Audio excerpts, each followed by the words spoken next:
소득세법에 관한 설명 중 가장 옳은 것은 오늘 요 사업소득하고 바로 실기 들어갈게요. 과세기간은 1월 1일부터 12월 31일 원칙으로 한다. 그러나 이거를 사업자가 의지가 있으면 바꿀 수 있다. 바꿀 수 없습니다. 사망하고 출국은 어쩔 수 없이 생기는 거고 사업주의 의도로 1월 1일부터 12월 31일을 5월 1일부터 4월 말까지 이런 식으로 못 바꿉니다. 법인은 가능해요. 법인은 가능한데 개인은 안 됩니다. 땡. 사업소득이 있는 거주자의 납세지. 납세지는 일단 어디죠? 주소지가 되죠. 사업장 소재지로 한다라는 개념은 이제 비거주자의 개념이죠. 비거주자. 자, 소득세법은 종합과세는 맞는데 모든 소득은 틀렸죠. 분리과세는 왕따 시켜줘야 됩니다. 소득세의 과세기간은 개시나 폐업의 영향을 그럼 답이 뭐야? 예?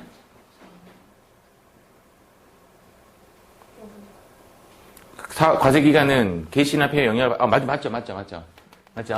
정답은 4번이죠. 소득의 종류가 다른 하나는 1번의 정의는 배당이죠.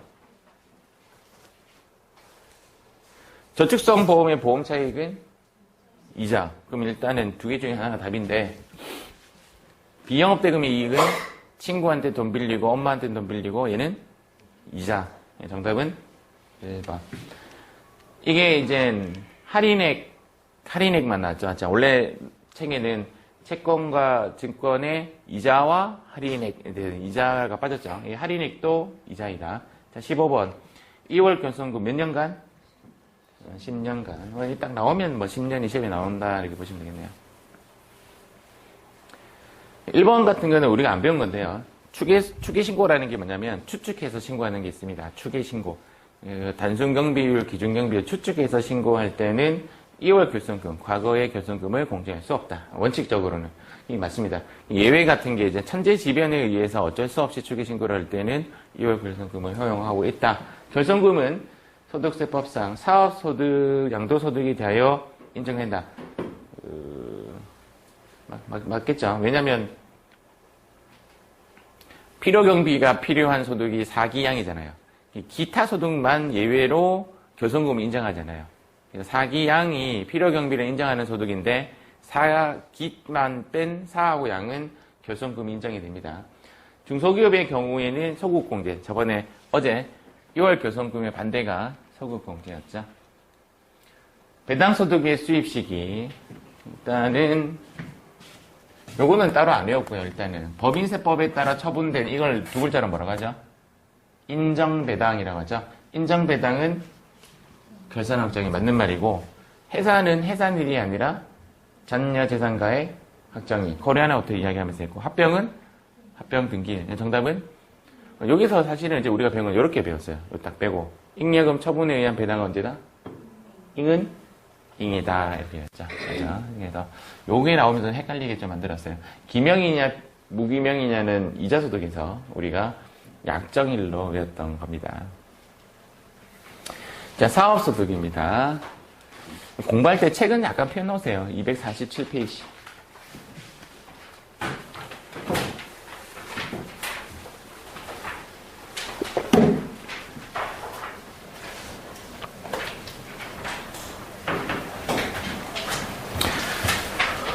자, 사업소득. 사업소득은 비과세 분리과세를 제외하고 비과세 분리과세를 제외한 총수익 금액. 요게 사업소득의 시험에 나오는 핵심이 얘입니다. 얘가 핵심이고 총수익 금액. 247페이지에 있는 페이지 하나 딱 넘기면 총수익 금액이라고 있죠. 247페이지 제목이 또 순서가 이게 1번. 얘가 아마 2번. 맞죠? 사업소득의 분리과세는 뭐였죠? 주택 임대소득 2천만 원. 얘가 3번. 책 구성도가 이렇게 돼 있죠. 맞죠? 얘가 1번, 얘가 2번, 얘가 3번 이런 식으로. 그다음 마지막 필요경비. 요거는 오히려 또 시험에 잘 안 나와요. 분리과세는 주택 임대소득 2천만 원이고 사업소득의 종류를 묻는 게 책에는 구성도가 1번이고 2번이 비과세인데 둘 다 시험에 잘 안 나와요. 둘 다 시험에 안 나오고 시험에 나온 거는 몇 가지 제가 색칠을 해놨습니다. 필요 경비는 세금 계산서, 신용카드, 간이 영수증 등에 의해서 경비 처리하는 게 원칙이죠. 근데 간이 영수증은 접대비는 간이 영수증은 안 됨. 너무 이렇게 해놨는데 10,000원 이하는 돼요. 10,000원 이하는.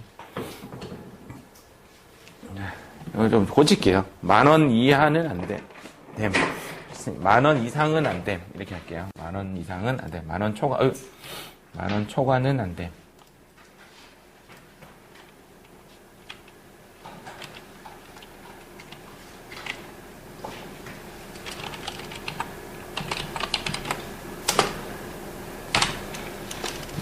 이렇게 하겠습니다.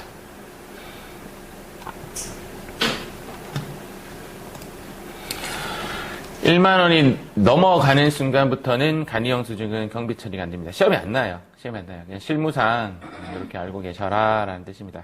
실무상 이제 어떻게 뭐 어디에 적용하는데요 라고 한다면, 예를 들어서 직원이 여러분들이 격리 업무를 보는데 뭐 부장님께서 어디에서 뭐 해장국 한 그릇 하고 그 간이영수증을 50,000원짜리 끊어왔어. 안 된다 이 말이죠.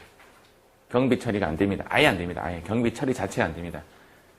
받아놨다가 내가 나중에 뭐 이렇게 경비 처리해야지, 가산세 내면 되지, 뭐 안 됩니다. 접대비 이외에는 간이영수증이 전부 다 돼요. 물론 30,000원 넘어가면 가산세를 내야 돼요. 30,000원 넘어가면 가산세를 2%를 내야 되지만 경비 처리는 돼요. 그런데 접대비는 10,000원 넘어가면 경비 처리 자체가 안 됩니다. 그래서 실무에서 여러분들이 걸러내야 돼요. 이 영수증 안 되는데요. 가서 신용카드 영수증으로 바꿔서 오세요. 뭐 이런 식으로. 아시겠죠? 바꿔서 해야 됩니다. 사업소득의 시험에 나오는 유형. 1. 사업소득의 범위 잘 안 나오고. 2. 얘가 핵심입니다. 총수익 금액에 포함되는 거. 3. 사업소득의 원천 징수세율은 이미 답이 나왔죠. 한번 4 밑에 네모 붙이면 그래서 일반적인 사업소득,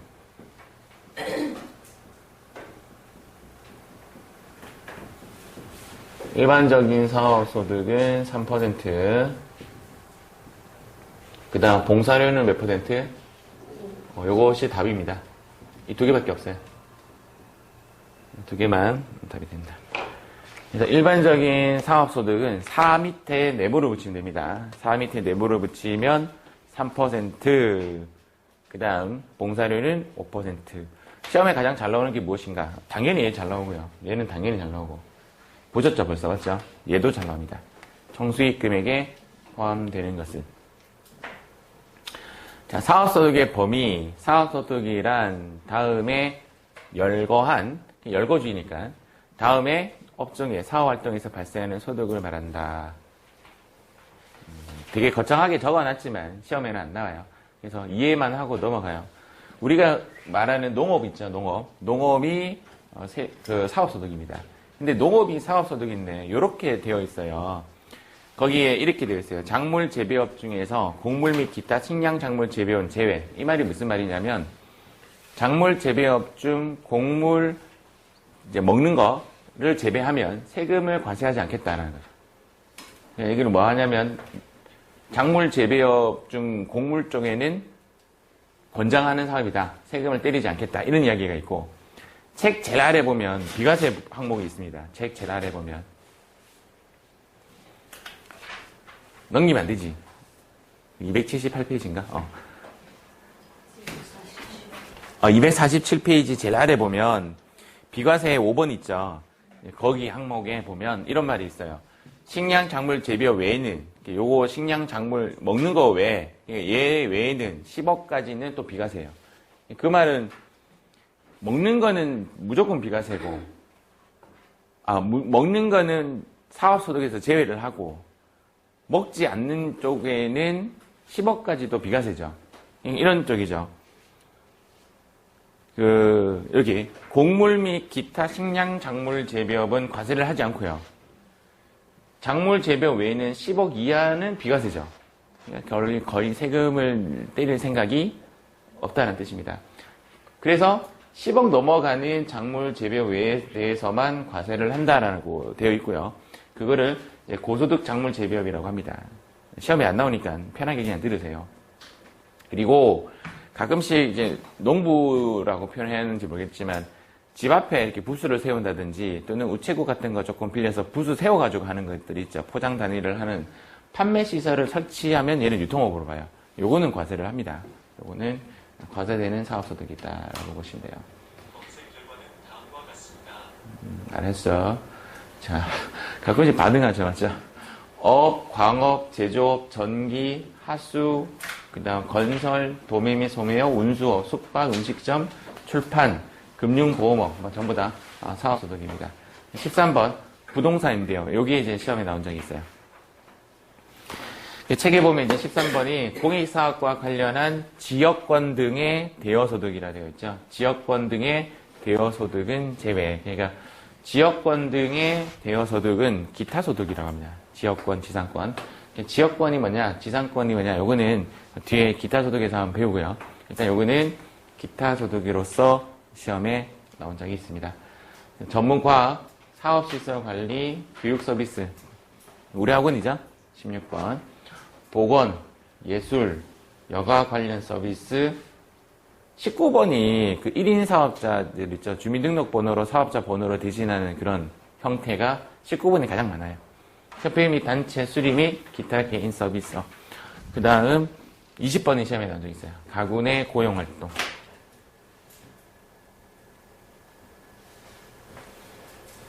가구 내 고용활동이라 하면 이제 집에서 어떤 사람을 고용해서 쓰는 거잖아요.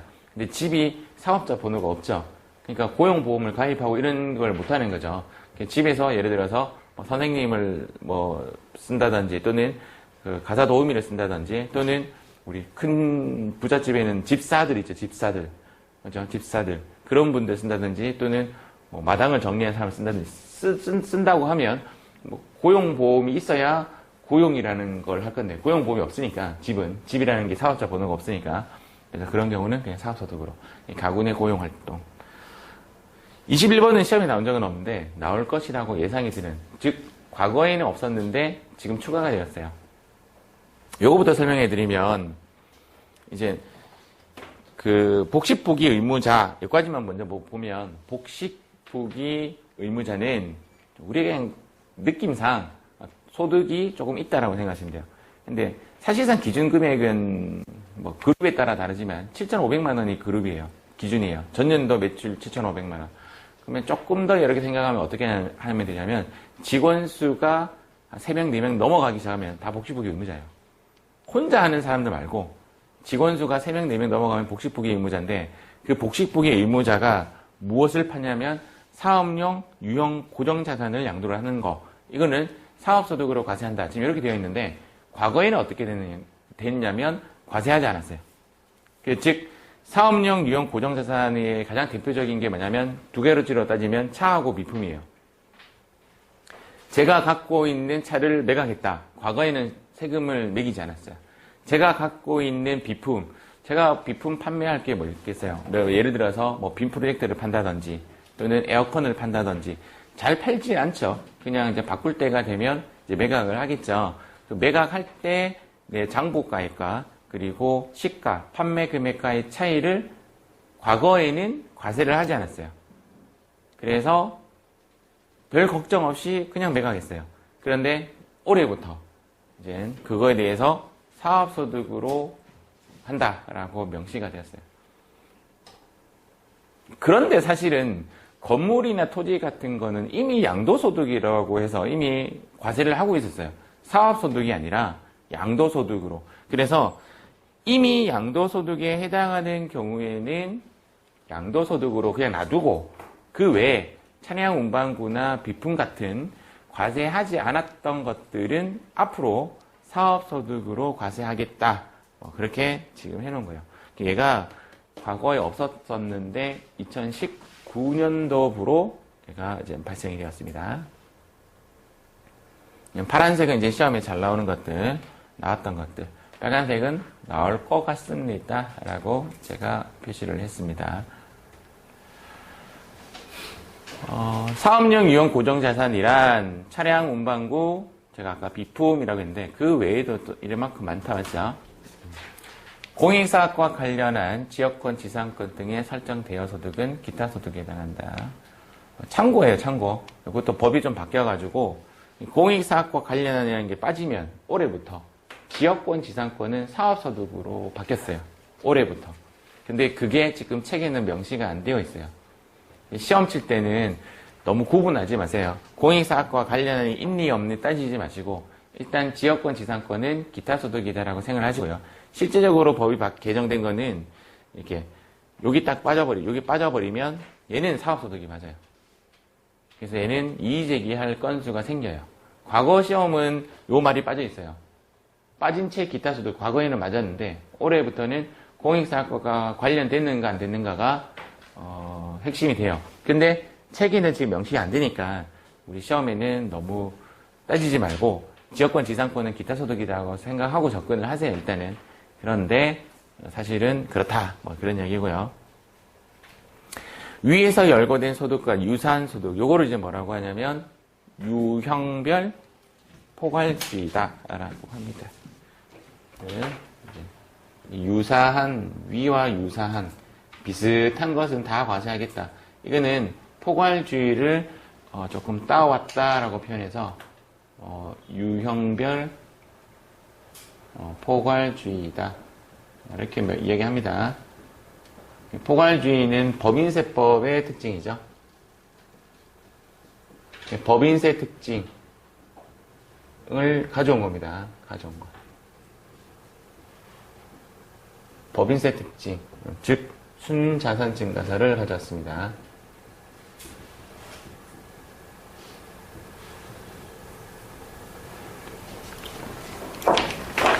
그래서 위에서 열거된 소득과 유사한 소득으로서 무엇을 목적으로 해야 된다? 영리를 목적으로 해야 된다. 영리라는 의미가 뭐냐면요, 돈을 번다라는 뜻이 아니고요, 돈을 가져간다는 뜻이 돼요. 내가 돈을 벌었는데 안 가져가면 영리가 아니에요. 교회 같은 데도 돈을 벌죠. 교회 안 가보신 분들을 위해서 보면 성당하고 교회가 조금, 저는 이제 성당도 가보고 교회도 가보고 절도 가보고, 절은 가자마자 이렇게 함에 돈을 넣는 형식인가요? 그런 식이고, 성당도 보면 이렇게 뭐더라, 제가 갔던 성당은 주르르 나와가지고 앉아있는데, 주르르 나와가지고 앞에 이제 함이 있어요. 그 함에 돈을 막 이렇게 집어넣어서 모금을 해요. 이게 무슨 성가를 부르면서 한 명씩 나오는 게 아니라 한 줄씩 주르르 나와가 줄 서가지고 돈을 넣는 그런 형식이었고, 제가 갔던 데는. 교회는 바구니가 돌아다녀요. 바구니가 이렇게 움직여요. 그럼 바구니 훅 날라와요. 이게 뭐지? 이러면서, 돈 넣으라면 돈 딱 이렇게. 그런 식이에요. 어쨌든 모금을 했는데 그 돈을 집사님들이나 또는 그 관계자들이 돈을 가져가는 게 아니죠. 그래서 그거는 돈을 벌지만 안 가져가는 게 그냥 비영리라고요. 영리와 비영리는 일단 그런 개념이고요. 자기 계산과 책임하에, 자기가 책임져야 된다 이 말이에요. 그러니까 내가 사업소득을 회계사무실에 의뢰를 했는데 회계사무실이 신고를 엉망으로 했어, 이야기야. 책임은 누구한테 있다? 나한테 있는 겁니다, 나한테. 자기가 계산과 자기 책임하에 어떤 쪽으로? 계속 반복적으로 행하는 활동. 여러분들이 혹시 어디에 가서 강의를 하게 되면 그거는 계속 반복적인 행동이 아니죠. 그래서 여러분들은 사업소득이라고 안 하고 기타 소득이라고 합니다. 저는 계속 반복적으로 강의를 하죠. 저 같은 사람은 뭐라고 한다? 사업소득이라고 하는 거죠. 그래서 계속 반복적이면 사업소득이고 일시우발적이면 기타소득이다. 이런 표현을 합니다. 그래서 사업소득과 기타소득은 거의 비슷해요. 거의 비슷한데 가장 크게 차이 나는 것이 이겁니다. 계속 반복적인가, 일시우발적인가, 이렇게 차이를 보시면 됩니다. 자, 비과세 사업소득 시험에 안 나요. 다음의 사업소득은 세금을 때리지 않겠다. 농어민이 부업으로, 부업의 의미는 주업이 아니라는 뜻이죠. 약간 알바 그런 형식으로 축산, 양어 잘 와닿지 않습니다. 고공품 제조 별로 와닿지 않습니다. 맞죠? 와닿는 게 딱 요거죠. 민박, 맞죠? 할머니 오늘 하룻밤만 자고 가도 돼요. 이렇게 하죠. 맞죠? 그래 자고 가라 이러면서, 맞죠?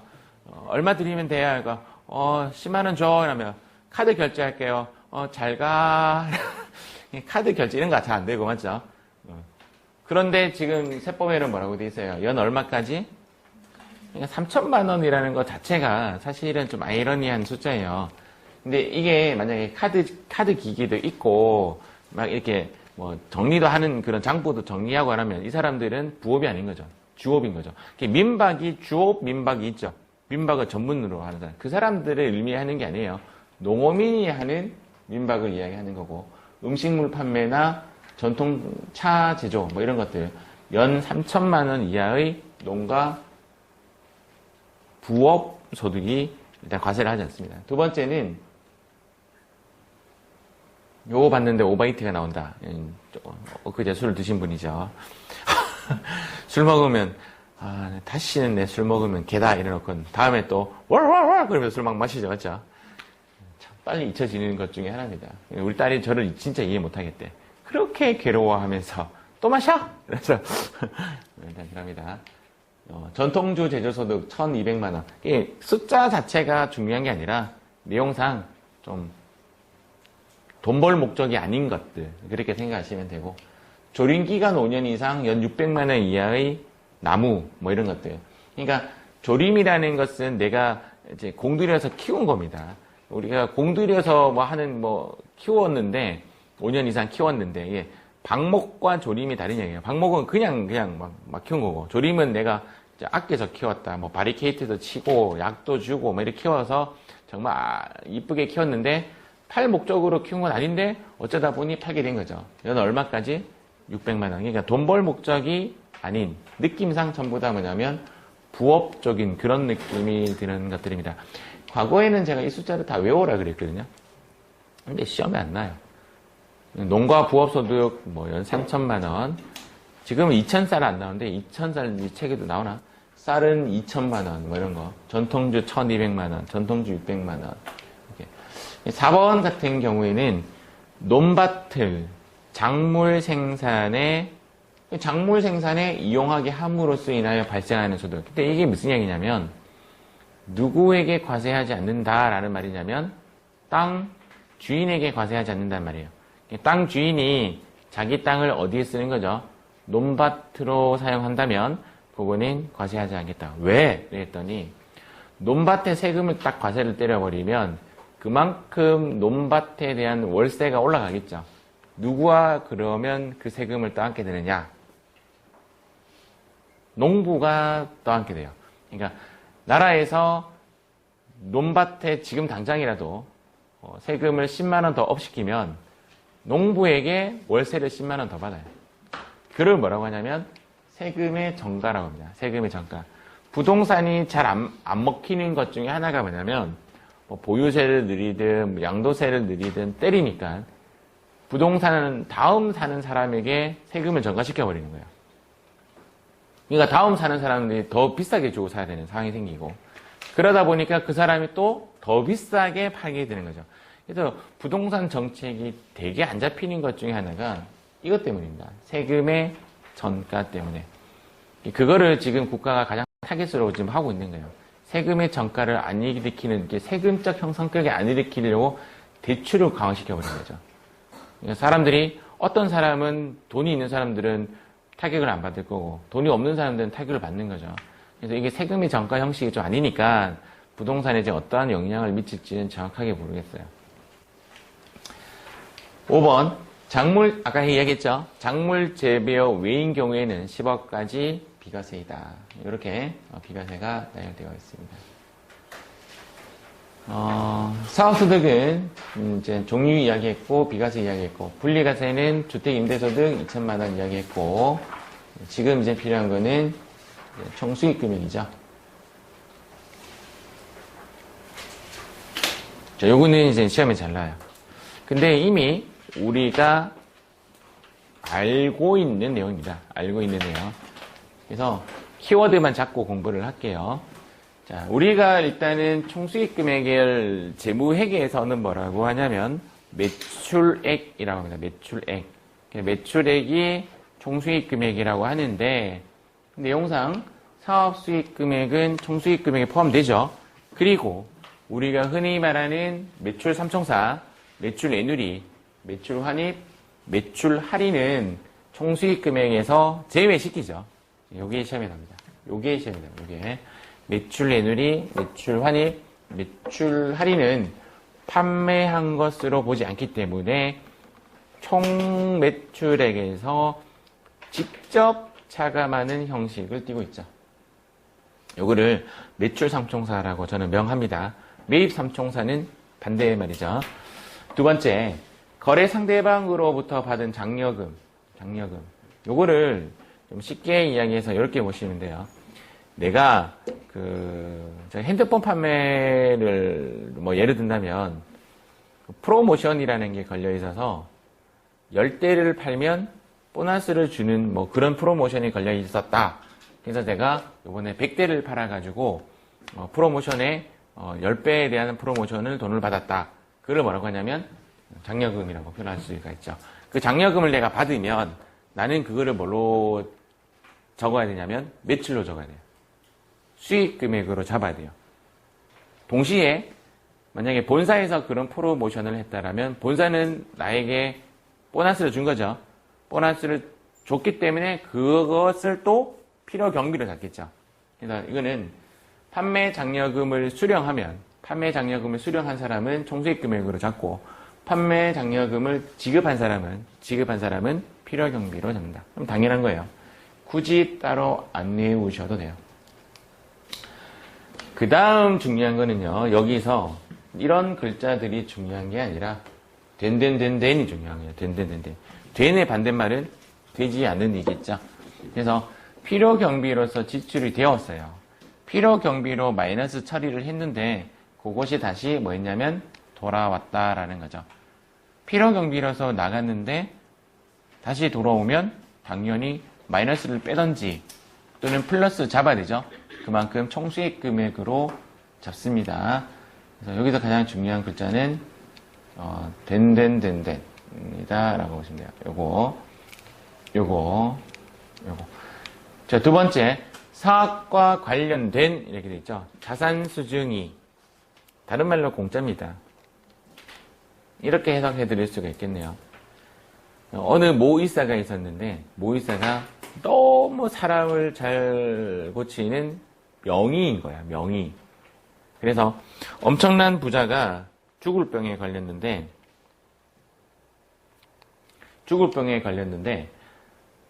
그 뭐라고 해야 되나, 그 명의의 손을 받고 다시 살아났어. 그래서 그 부자가 명의에게 땅과 건물을 지어주고 헬리콥터까지 주면서 당신은 앞으로 남은 생에는 사람을 살리는 데 쓰시오 하고 모든 것을 공짜로 줬다 이거예요. 자산 수중이. 이해가요? 그것을 받은 의사는 세금을 내야 된다 이 말이에요. 공짜로 받아도 사업과 관련된 무엇이니까? 총수익 금액이니까. 그렇죠? 그래서 그 의사가 돈 낼 능력이 없어서 다시 그 땅을 팔았다. 말도 안 되는 이야기. 그런 사건 있죠. 채무 면제이익. 이거는 또 뭐냐면 내가 어디에 이제 노트북 한 100대를 샀는데 돈을 못 갚았어요. 그래가지고 못 갚은 이유가 이제 안 팔린 거지.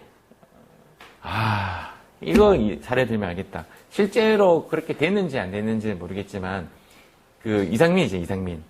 빚이 많았는데 거의 다 갚았다라고 되어 있지만 사실은 또 채권자들이 그 채무를 변제해줬어요. 면제해 준 것도 되게 많은 걸로 제가 알고 있어요. 요거는 삭감해 줄게. 이렇게 했던 거. 그것이 이상민 입장에서는 이익이에요. 그것도 그 부분만큼 세금을 내야 한다. 그게 지금 얘기인데. 근데 이게 사업과 관련된 게 아니니까 아마 과세는 안 했겠죠. 근데 증여세를 걸리지 않았을까라는 생각이 약간 드네요. 저도 잘 모르겠지만. 그래서 사업과 관련되지 아니한 경우에는 증여세가 과세가 된다. 이래 되는데 이거는 더 시험에 안 나와요. 우리는 시험이 뭐냐면 사업 소득에 관련된 거기 때문에 사업 소득과 관련되지 아니한 이런 거는 시험에 안 나오는 거죠. 책에는 지금 이렇게 되어 있고요. 사업과 관련된 보험 차익. 여러분들이 보험 혜택을 받아봤던 것 중에 가장 와닿는 것 중에 하나가 차 사고. 일단 차 삐꾸 쾅 하면 이제 일단은 눕죠. 누우면 최소 몇 주죠?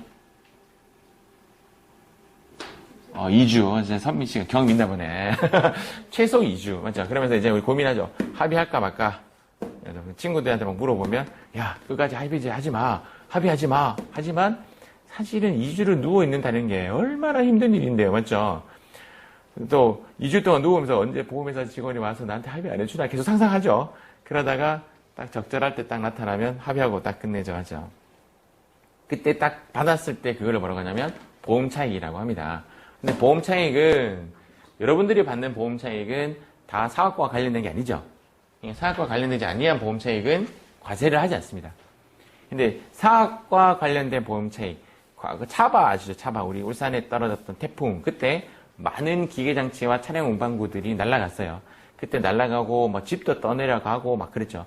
그때 그 중에 사업과 관련되어서 내가 보험 차익을 받았다면 그거는 과세한다 이 말입니다. 알겠죠? 가사용으로 소비된 재고자산. 쉽게 얘기해서 회사에 있는 노트북을 사장님이 딸 준다고 가져가 버린 경우죠. 그거 매출로 봐야 된다 이 말이에요. 그럼 얼마 금액을 매출로 봐야 되는가? 원가를 매출로 봐야 되는가?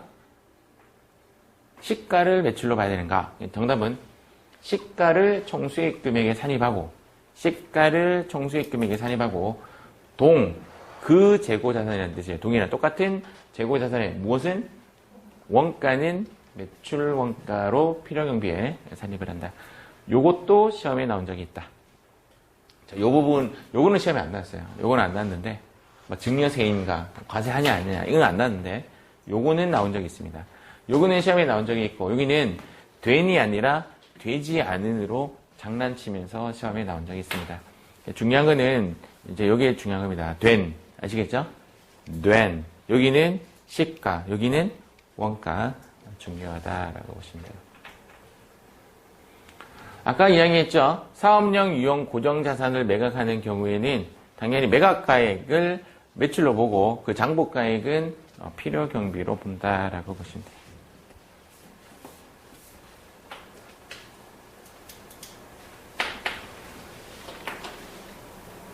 기타 사업과 관련된 수익금액으로서 해당 사업자에게 귀속되었거나 귀속될 금액 뭐 이렇게 되는데 그게 중요하진 않겠죠. 이게 이제 해당 매각 당시의 장부가액은 필요경비에 산입한다라고 보시면 됩니다. 사업소득금액을 계산할 때 필요경비는 해당 과세기간에 총수익금액에 대응하는 비용으로서 뭐 중요하지 않아요. 중요하지 않은데 무슨 뜻인지는 알고 가자. 총수익금액에 대응하는 이 무슨 뜻인지는 제가 한번 보여드릴게요. CX 해놨죠. 상품 매입을 한 개에 10,000원짜리를 하는 것을 10개 매입했어요. 얼마나치 매입했죠? 한 개에 10,000원짜리를 10개 샀으니까 얼마 돈 들었죠? 10만원 돈이 들었는데, 그거를 한 개에 10만원씩 3개 팔았습니다. 10,000원에 사서 10만원에 팔으니까 남는 장사죠. 맞죠? 이익은 얼마인가? 자, 선미씨, 이익은 얼마인가? 지금 당황했습니다. 은미씨, 이익은 얼마인가? 못 들은 척하고 있습니다. 주희씨, 이익은 얼마인가? 27만원. 정답은 27만원입니다. 대박! 왜 27만원인가? 총 매출은 얼마죠? 30만원. 필요경비는 3만원이죠. 그러니까 매출 총이익은 27만원이 되죠. 그런데 사실상 얘를 이제 분계로 한번 나타내 볼게요. 분계로. 우리가 실제 공부했던 분계로. 그러면 상품 매입하면 이렇게 분계하죠. 그 다음 상품 매출하면 이렇게 분계하죠. 그럼 얘는 자산, 부채, 자본, 수익, 비용. 자산, 수익. 그래서 손익계산서에만 수익이 들어가겠죠. 그럼 상품 매출 30만원, 매출 원가는 없죠, 여기에. 0. 매출 총이 30만원 이렇게 뜨고요. 현금은 제가 좀 뺐어요. 현금까지 넣으면 현금은 여기 현금 20만원 이렇게 될 겁니다. 맞죠? 현금이 20만원이고 상품 10만원 이렇게 되겠죠. 맞죠? 이 장부 뭐 맞아요? 틀려요? 틀렸어요. 왜 틀렸냐면 우리는 이미 알고 있죠. 얘가 얼마라고요? 남아있는 재고자산은 얼마인데요? 7만원이 잡혀야 되죠. 그래서 우리는 결산이라는 행위를 한번 하는 거죠. 어떤 결산요? 상품 3만원 빼고 10만 원 중에서 그 3만 원을 뭘로 집어넣어야 된다? 상품 매출 원가로 집어넣어야 된다. 그러면 어떻게 되는가? 손익계산서에 상품 아웃됐죠? 상품 매출원가 들어왔죠? 매출원가가 3만 원 들어와서 27만 원 바뀌고 얘는 얼마로 바뀐다? 자, 결론은 뭐냐? 죽어라 장부 작성해도 결산이라는 걸 하지 않으면 그 장부는 엉터리입니다. 뭘 안 했기 때문에 총수익 금액에 대응하는 비용 처리를 안 했기 때문에. 다른 건 상관없어요. 판매비와 관리비는 기간 비용으로서 총수익 금액에 대응하는 비용의 형식이 아니라 그냥 기록되는 것 자체로 그냥 경비 처리가 되는데, 내가 만약에 화장품을 판매를 하잖아요. 화장품 판매를 한다면 화장품 100개를 사와갖고 70개만 팔았다 이렇게 하고 할 수 있잖아요. 30개가 남았으면 그렇게 장부 작성하지 않으면 그 장부는 매출원가 장부도 엉터리예요. 재고가 남아있는 사업을 하는 그런 업에서는 요 행위를 하지 않으면 엉터리 작업이다 이렇게 보시면 돼요.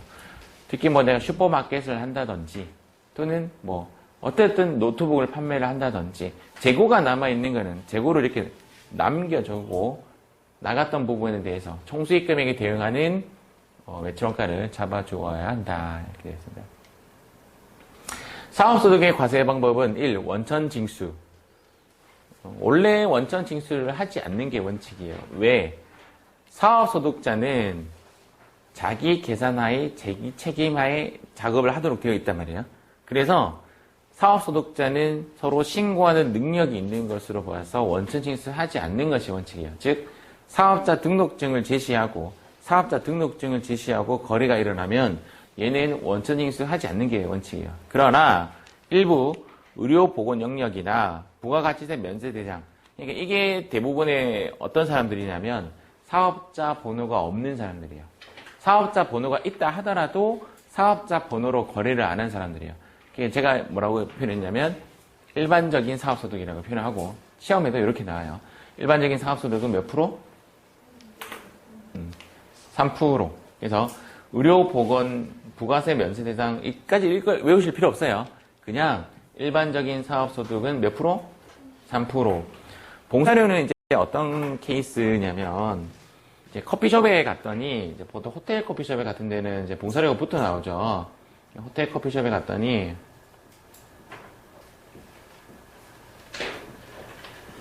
이렇게 영수증이 딱 이렇게 있고 여기에 이랬더니 강쌤 못 알아듣더라고 처음에. 네, 교육 좀 시켰지. 바라가 뭐죠? 와, 또 없어요? 네, 3개밖에 몰라. 어쨌든 이게 10,000원, 여기에 10,000원, 여기에 10,000원, 밑에 뭐라고 적혀있냐면 봉사료 5,000원 이렇게 돼 있는 거야. 됐죠? VAT는 얼마인가? 3,000원이 VAT예요. 왜 3,000원인데요? 요거에 대한 VAT만 붙어야 되는 거죠. 이해가죠? 그럼 봉사료는 어떻게 해야 되는데요? 사업주가 가져가면 안 돼요. 봉사료는 받아가지고 5% 원천징수하고 그러면 5,000원의 5%는 250원이죠. 250원을 원천징수하고 4,750원을 그 사람에게 주는 거죠. 물론 지방소득세도 더 하면 조금 더 빠져요. 그래서 이 5,000원은 자기의 매출로 안 봅니다. 누구의 매출로 본다고요? 그 봉사를 하신 분의 매출로 보는 거죠. 그래서 뭐 이런 건 시험에 안 나요. 숙박 용역 등의 공급가액의 20%를 초과하는, 20% 초과 안 하면요. 원천징수 안 하고 그냥 주면 되고요. 20% 초과하면 5% 원천징수하고 이렇게 주면 돼요. 줘서 본인의 경비로 수익으로 잡지 않는다. 뭐 그런 내용이 됩니다. 여기 몇 프로? 여기는 오케이. 봉사료는 5%를 원천징수한다. 사업소득은 원천징수를 했던지 안 했던지 상관없이 무조건 분리과세 하지 않는 것이 원칙이었어요. 과거에까지는. 근데 지금은 아니에요. 지금은 주택임대소득이 분리과세로 떴기 때문에 이 글 자체가 사실은 없어져야 되는 문구인 것 같아요. 그렇죠? 지금 억지로 만든 문구 아닙니까? 책에 지금 나와요. 이렇게. 분리과세 하지 않는 것이 원칙이지만 분리과세되는 주택임대소득 2천만 원까지 생겨버렸죠. 그래서 비과세 소득을 제외한 모든 사업소득은 종합과세해야 한다. 이 말 자체가 지금 억지성이 있어요. 맞죠? 요거는 X. X. 책에는 지금 이렇게 나와 있어요. 근데 이 말은 말이 안 돼요. 아무리 봐도. 읽어봐도. 분리과세 안 되는 게 원칙이지만 분리과세 있잖아요. 모든 소득은 종합과세 하는 게 아니잖아요. 분리과세가 있으니까. 이거는 이제 틀린 말입니다. 자, 분리과세. 총수익금의 합계액이 2천만 원 이하인 자는 이게 왜 이런 걸 만들었냐면 2019년도부터는 과세를 전까지는 과세를 안 하다가 사업소득이라고 과세를 하니까 어떤 문제점이 생기냐면 내가 예를 들어서 고소득자야. 근로소득이 있어. 연봉이 한 1억 정도 돼. 거기에 사업소득이 얹어지니까 퍼센트가 42%인 거예요. 그래서 40%라고 치고 그럼 내가 이제까지 월세 100만 원 받으면 그냥 100만 원 다 내 거였어요. 근데 지금 월세 100만 원 받으니까 40%에 얹어지니까 실질적으로 내가 가져가는 돈은 60만 원밖에 못 가져가는 거죠. 40만 원이 이제 세금으로 나가는 거죠. 여기까지는 이해하셨죠? 그래서 종합과세하지 않고 그러면 일괄적으로 소득이 있는 사람이든 없는 사람이든 똑같이 때리겠다. 분리과세. 원천징수한 것으로 끝내버리겠다고 한 게 지금 현재의 법이에요. 이것도 자기들의 말로는 혜택이라고 하는데 어떻게 될지는 모르겠어요. 제가 요거 하나만 검색 한번 해볼게요. 조금만 더 뉴스 7분 남았네.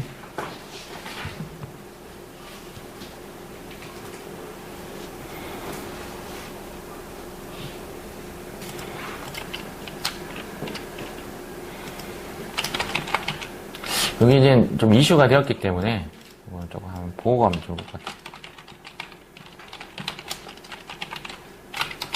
영어로 쳐도 다 인식해.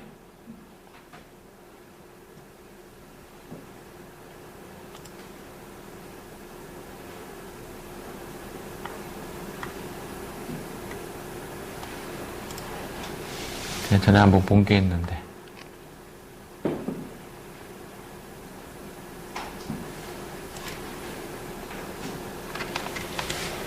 어떤 걸 클릭해도 내용은 다 비슷할 겁니다. 광고성만 아니면. 또 밑에 절세 미녀는 또 뭐야?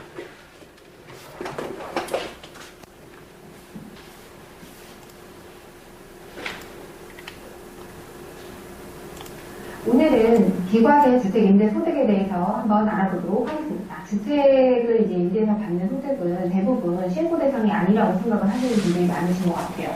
기존에는 사업자 등록에 대한 이제 의무도 없었고, 그리고 이제 주택임대소득이 2천만 원 이하인 경우에는 이제 비과세 되기 때문에 대부분의 주택임대를 하시는 임대 사업자분들이 탁하게 알아두셔야 될 것 같습니다. 비과세되는 주택임대소득에는 첫 번째로 1주택 보유자라고 해서 무조건 이것은 2018년도까지만 적용이 되고요. 2019년도 이 내용이 너무 길다. 2주택자 이상의 경우에는 주택임대소득으로 인한 금액이 2천만 원 이하의 경우에는 비과세, 2천만 원을 초과하게 되면 과세가 됩니다. 그럼 이때 주택수를 계산할 때는 다가구주택의 경우에는 이제 한 개로 간주를 하게 되는데 이게 구분돼서 등기가 되어 있다면 각각 한 개로 간주를 하게 되고요. 공동으로 소유하고 있는 주택이라면 지분이 가장 큰 분의 주택으로 간주를 해서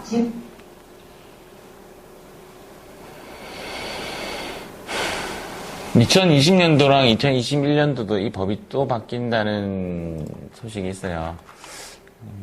늦네요, 인터넷이. 지분이 큰 사람이 만약에 2명 이상이다. 그 경우에는 각자의 소유주택으로 간주하게 됩니다. 또 이제 전전세를 놓은 주택, 내가 전세를 받아서 또 누군가에게 다른 하는 방.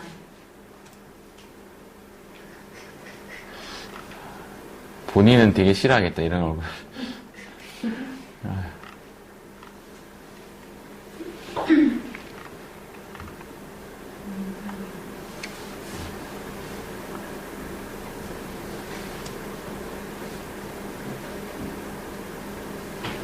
우리가 봐야 하는 항목이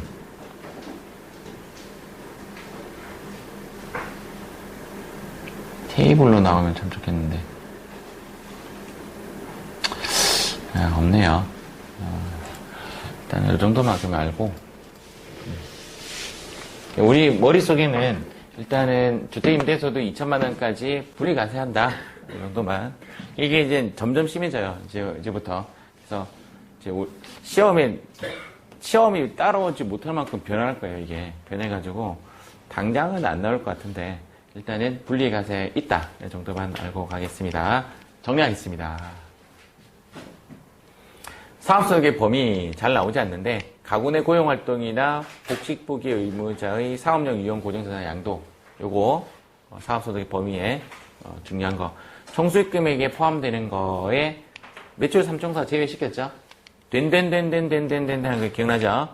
판매 장려금 수령액은 포함하고 판매 장려금 지급액은 필요경비에 넣는다. 사업과 관련된 가사용은 무엇을? 시가를 총수익 금액으로 원가를 필요경비에 산입한다. 유형자산 매각할 때에는 장복가액을 필요경비에 넣는다. 이거 체크합니다. 결론은 여기 이제 정리되어 있죠. 이렇게 정리해 놓으면 좋네요. 맞죠?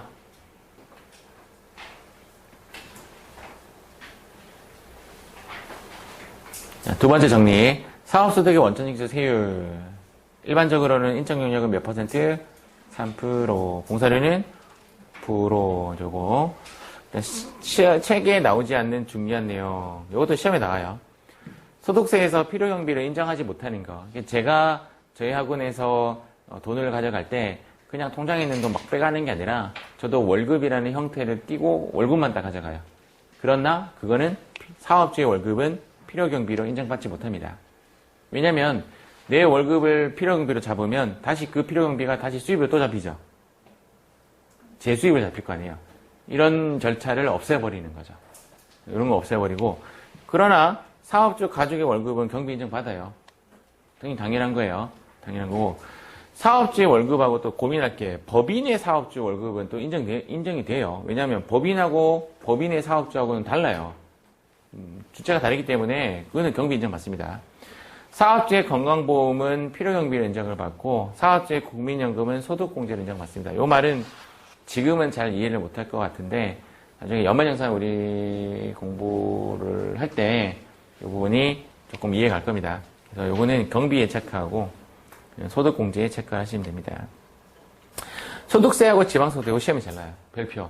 소득세와 지방소득세는 경비로 인정받지 못합니다. 시간 얼마 됐노?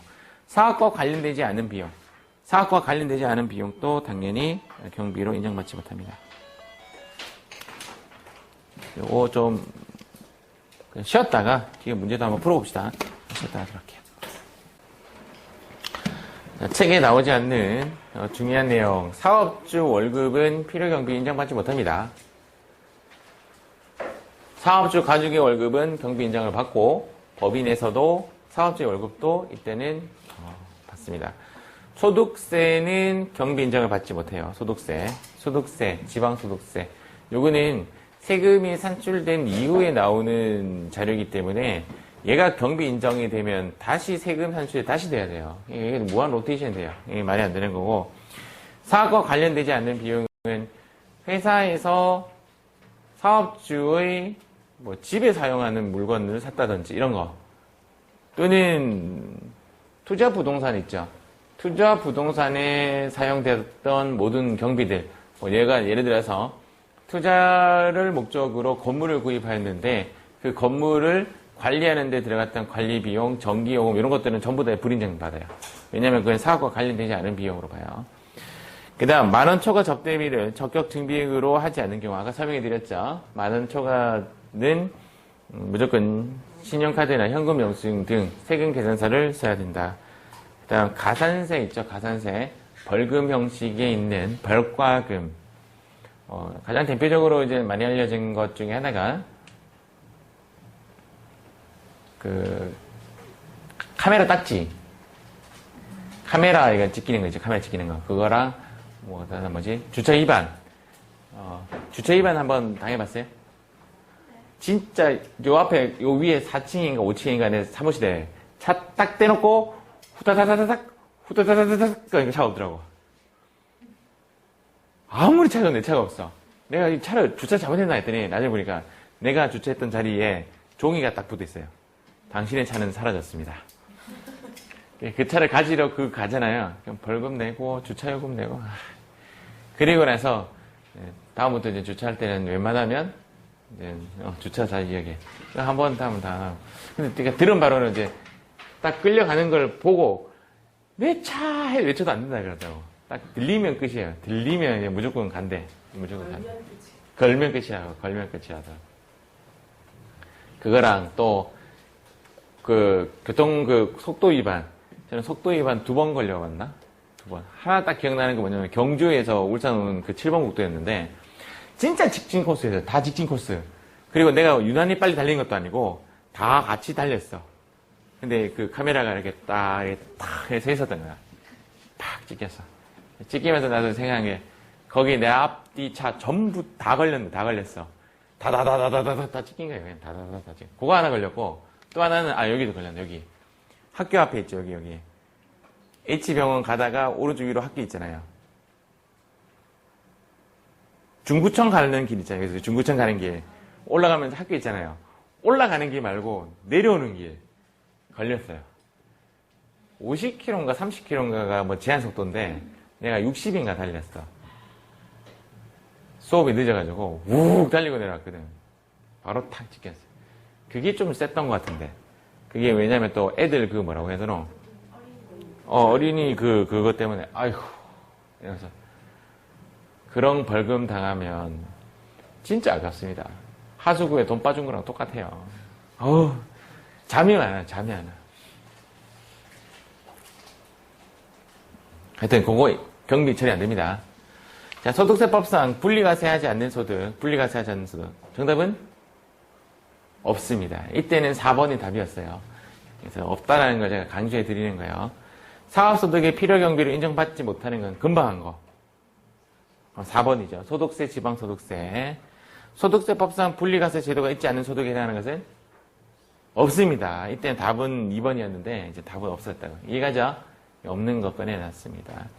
사업소득 계산 시 필요경비를 인정받을 수 없는 거는 업무 무관 비용 이런 거 맞죠? 경비 인정을 받을 수 없다. 무조건 종합과세하는 소득은 없습니다. 이제는 분리과세가 다 있기 때문에. 다음 등기 이게 과거 문제 상당히 많이 나왔던 문제예요. 그러니까 조심하세요. 사업소득 계산할 때 필요경비에 산입되는 것은 소득세 안 된다 그랬고 가산세 안 된다 그랬고 부가세 매입세액을 뭐라고 하죠? 우리 부가세 대급금이잖아요. 매입세액 공제되는 부분은 부가세 대급금이니까 필요경비가 아니라 자산으로 처리되죠. 일단 요거 처리 안 됐고. 그러면 3번에 봤더니 건강보험법. 건강보험은 아까 경비로 인정이 된다 그랬죠. 맞죠? 정답은 3번이 정답이 됩니다. 적절하지 않은 거. 사업용 고정자산 양도로 인하여 발생하는 양도 차익은, 사업용 고정자산의 양도에 대한 양도 차익은 원래는 양도소득에 들어가는 거죠. 맞죠? 그리고 어떤 거에 대해서는 총수익금액에 포함을 하죠. 그래서 1번은 일단 틀린 말 같고, 일단 대기. 사업소득에 대해서도 원천징수하는 경우 있죠. 3%와 5%. 맞는 말이고, 2월 결손금은 당해연도의 다른 종합소득에서 공제될 수 있습니다. 사업소득을 근로소득과 통지할 수 있고, 맞는 말. 사업소득에서 발생한 은행 예금에 대한 이자수익은 이자소득으로 과세하기 때문에 얘는 틀렸어요. 그럼 이제 여기 좀 애매하네요. 맞죠? 그러니까 여기서 말하는 사업용 고정자산의 양도는 이 당시에는 그 법이 없었단 말이에요. 이 당시에서 말하는 사업용 고정자산의 양도의 의미는 건물과 토지를 의미하는 거예요. 건물과 토지는 원래 양도소득이었어요. 원래. 그래서 사업소득에 포함하지 않았습니다. 그래서 이거는 맞는 말. 지금 이 문제가 나오면 이건 애매해. 건물 및 토지를 제외한 나머지 사업용 고정자산의 양도는 양도 차익은 사업소득으로 넣습니다. 알겠죠? 그래서 이 문구는 지금 애매합니다. 이거는 답이 될 수 있어요. 그래서 이렇게도 제가 지금 표시를 한 거예요. 답지에는. 그래서 이 부분에 대해서는 실제 답은 요거고요. 실제 답은 요거고 요것도 답이 될 수 있다. 지금 이제 법에 의하면 몇 년간? 10년간. 아까 했던 문제 똑같죠? 똑같은 문제 똑같았네요. 오케이. 자, 여기서 마무리 짓고